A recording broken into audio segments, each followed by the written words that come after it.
Welcome back to the Deep Dive. Today we're exploring something really fundamental that comes up in your sources. If you're aiming for growth, maybe success, spiritual clarity, you've probably heard engage with Scripture.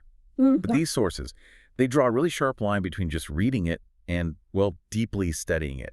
Two different things, vital things. That's absolutely the core idea here, and our mission really is to pull apart those two actions. The sources are pretty clear.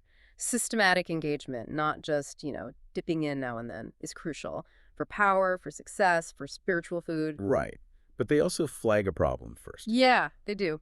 It's this idea that sometimes the word is treated like trick or treat. Trick or treat, meaning grab a piece quickly and run. Like it's not a big deal. Exactly. Treated like it's minor, maybe optional. When the sources insist this text is supposed to be the living power, the very presence of God in your life. Okay. So I need to unpack that. The difference between, what was the phrase, slurping in the word. Yeah, that's the reading part, the daily habit. And then unpacking it, which sounds more like the study part. Precisely. And the sources say both, working together, lead to that deep personal transformation. All right, let's tackle reading first, the simple practice. So it's not just flipping open to a random page. No, not really. Reading the word in this context means having a plan, systematically working through it. It's about building a habit, consistently filling your heart, your spirit with that input. And you mentioned the contrast there between reading and study. How sharp is that line for the daily practice? It's pretty distinct. Reading is just intake. Simple consumption, like reading a good novel, almost. You let it wash over you, meditate on it, let it sort of slurp into your spirit, as one source put it. It's not about deep analysis at this stage. It's about getting those essential spiritual nutrients, filling the tank. And the sources draw a direct comparison to other things we consume daily, right? Yeah, a really practical one. They basically say, think about the time maybe spent scrolling TikTok or flipping through Instagram. Mindlessly, often. Take that time, or some of it, and consciously choose to read the word instead. Maximize that nutrient intake. It's about intentional replacement. And this isn't some new idea. There's historical weight here. Huge weight. Look at Deuteronomy 17. Way back. The kings of Israel, they were required to have their own copy of the Torah and read it every single day of their lives. Wow. Every day. And why? And not just to be smart. It says specifically to learn to fear the Lord and observe his law. Foundational stuff. So it's presented as a baseline requirement, not some super spiritual feat. Exactly. The sources connect that to Romans 12.1, calling it our reasonable service. It's practical. Expected, almost. Which makes sense with how accessible it is now. Totally. The sources mention, carrying a little physical Bible or just using the Bible app on your phone. You can read, you can listen while you're driving, doing chores. Okay. And there's a direct promise tied to just doing that. Revelation 1.3 flat out says, "Blessed is he who reads and those who hear the word of this prophecy." Just engaging brings a blessing. Simple as that. Okay, so we're nourished, we're getting these spiritual nutrients daily, but what's it for? What does all that reading lead to? Well, that's the pivot point. It leads to transformation.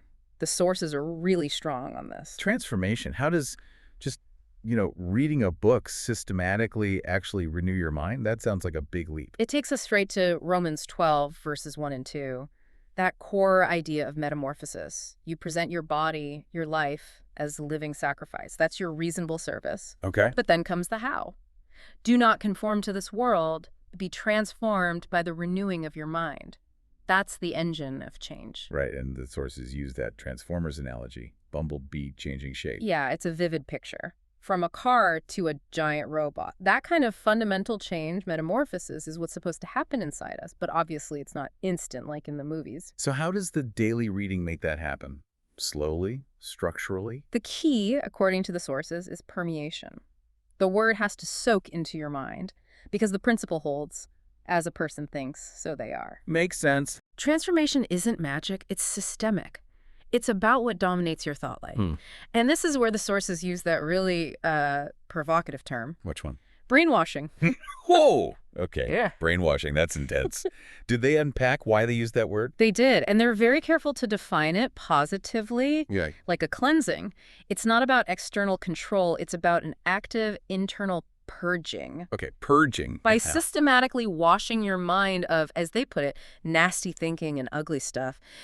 You replace the world's constant input with the word's input. It's like a deliberate mental detox and replacement program. Okay, frame that way, I get it. So the result of that intentional washing, that renewal, is alignment. Exactly, alignment. If your core thinking shifts, if you truly think, I am a child of God or I am a disciple, then your actions, your body, your choices, they start to naturally align with pleasing God.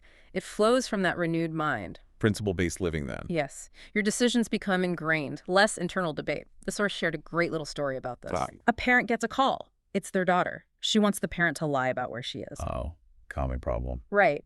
But because the parent had been consistently renewing their mind, building those principles, the answer was instant, firm. No, I'm not lying for you. That wasn't a long, tortured decision. It just flowed out. That's the result. That's powerful. Yeah. So reading nourishes, it aligns. Yeah. But the sources also talk about active power, right? It equips you. Definitely. Moving from nourishment to actual function, this brings us to Hebrews 4.112. The inherent power in the text itself. The living and powerful passage. Yes. Sharper than any two-edged sword. And that's not just poetry. It says it pierces, divides, soul and spirit, joints and marrow. It sounds invasive. What does that feel like for the reader? What does it do? It acts as a discerner of the thoughts and intents of the heart. Basically, it exposes your real motives, even the ones hidden from yourself. It's like a spiritual mirror. A mirror. Yeah. The sources say it will cut away the flesh. It shows you, sometimes uncomfortably, exactly where you're out of alignment. Bam. Instant feedback. And sometimes that feedback comes in a really specific way, this quickening the sources mention. Exactly. Quickening. It means the word suddenly becomes intensely alive and personal to you in that moment. Yeah. The source shared a personal example, just reading along, nothing dramatic, and then the internal sense, the quickening, just cuts through. You are selfish. Oof.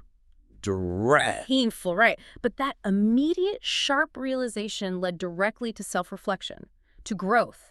That's the word doing its work, quickened by the Spirit. And all this internal work, this internal presence of the word, it connects to external results, external power. Absolutely. That's the payoff. We often quote Ephesians 3.20, right? God is able to do exceedingly abundantly above all we ask or think. Great promise. Yeah, huge promise. But the crucial part the sources highlight is the condition. Yeah. According to the power that works in us. Okay, so the power in us. Yes. The amount of God's word dwelling richly inside you, working in you, actually dictates the level of his power flowing through you. You want that exceedingly abundant life, career, family, whatever. It's fueled by the power of the word working within. Got it.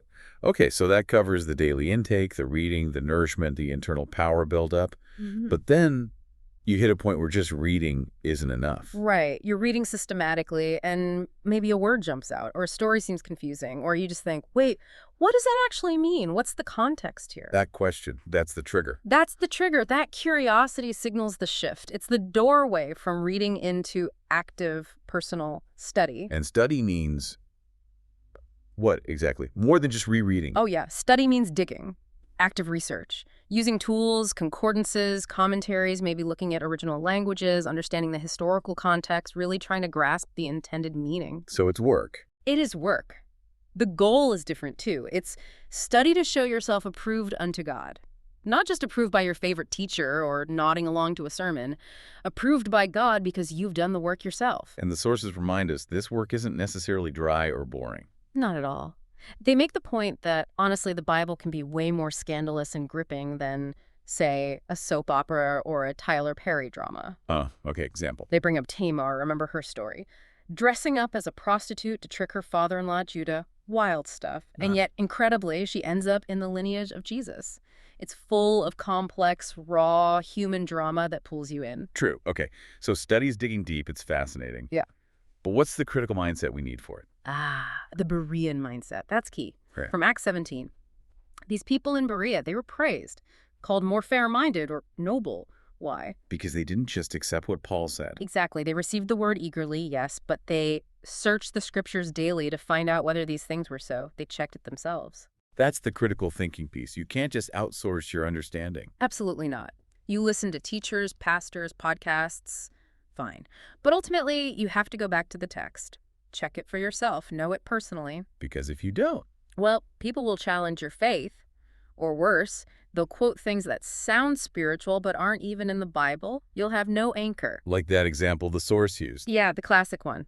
God said if you take one step, he'll take two. Sounds nice, right? Yeah, sounds encouraging. Except, as the source points out, it's just not in there, anywhere. If you haven't studied, you might build your faith on a nice-sounding saying instead of the actual word. That's a sobering thought. Okay, so we have daily reading for nourishment and power, and then deep study for understanding and critical thinking. How does this all tie together for, like, everyday life? Yeah. Success. It connects directly to wisdom, practical wisdom for the real world. Proverbs comes to mind. Straight to Proverbs 2. Look at the steps it lays out. It's a process. Receive my words, treasure my commands, incline your ear to wisdom, cry out for discernment, seek her like silver, like hidden treasure. That sounds like effort. Seeking like silver. It is effort, reading and study, but look at the result. Then you will understand the fear of the Lord and find the knowledge of God. And this knowledge isn't just head knowledge. No, it's practical discernment, the kind you need every single day. The sources gave that great example of a church, First Baptist Church International, during the pandemic. Right, how they handled it. Yeah, because the pastor, drawing wisdom from the Word, from that knowledge of God, had led the church to be positioned well financially before the crisis hit.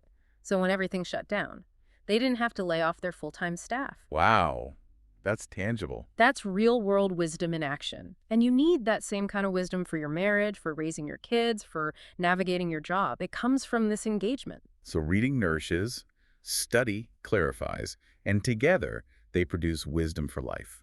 That's the pathway the sources lay out.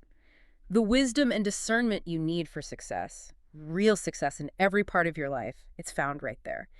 Engaging with the Word in these two distinct ways. Okay, so for someone listening wanting to put this into practice, what's the first step?